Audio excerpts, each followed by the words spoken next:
Hi everyone, I'm Lisa with Down to Earth Gardening and Design, and today we're talking about fall mums. So I want to give you 8 common mistakes to avoid when you're planting your fall mums. So I'm here in New England and I love fall, and fall means to me mums. So I love planting some beautiful colors here in the garden and in containers. So you want to get the most bang for your buck out of your mums because we plant them as annuals here. So I want to talk about 8 common mistakes, and they're a little bit about selection, a little bit about planting, and also a little bit about care. So I'm going to list those for you so you can get the most out of your mums for the fall season. So number 1 mistake is about selection. So what you want to do when you're picking out your mums is you want to avoid picking out mums that have all flowers. So you want a nice combination of flowers and some tight buds. So that way you'll get some blooms in some different stages. Number 2 is about planting practices. So mums like to be planted with good drainage. So if you're planting them in a container, just make sure they have some really good drainage, no standing water. So number 3 tip to avoid, and this is if you're planting them in the ground, is you want to avoid planting them in clay soil or soil that isn't well draining.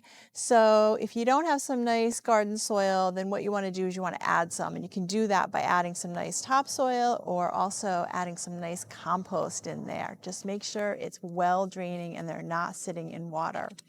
Okay, number 4 mistake to avoid is buying root-bound plants. So if you happen to purchase a root-bound plant, it's still okay.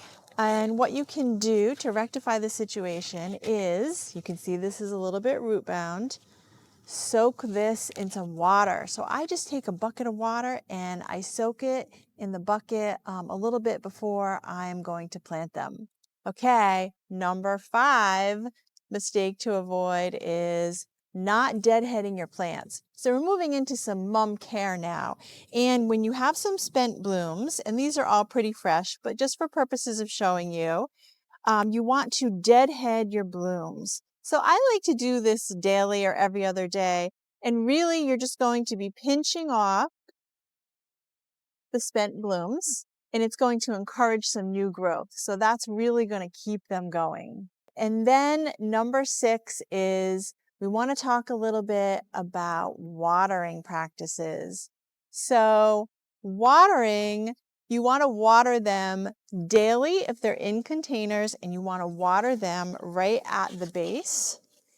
And also at the base if they're in your gardens, but you will only need to water them a couple times a week.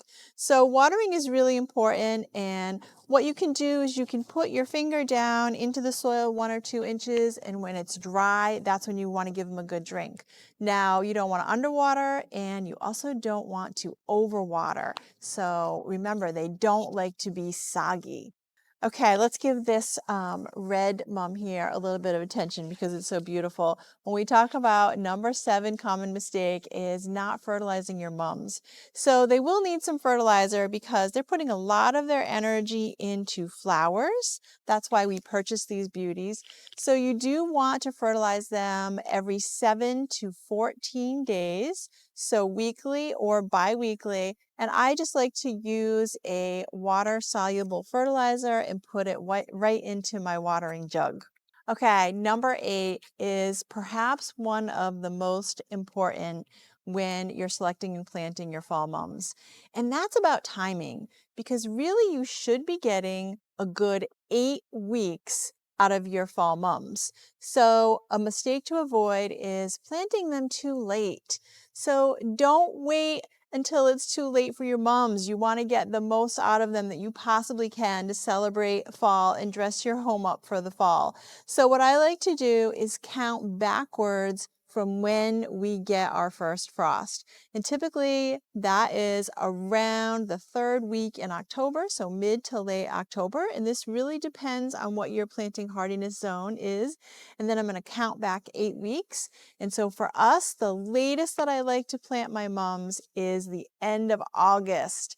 So you want to get those planted in your containers in the ground so you can give your home some great fall curb appeal. So timing is everything here, and I don't want you to wait too long. So that's it for today. I appreciate all of you at home watching, and if you liked our video, please go ahead and give it a thumbs up and consider subscribing to our channel because we are gardening obsessed and have a lot more gardening coming your way.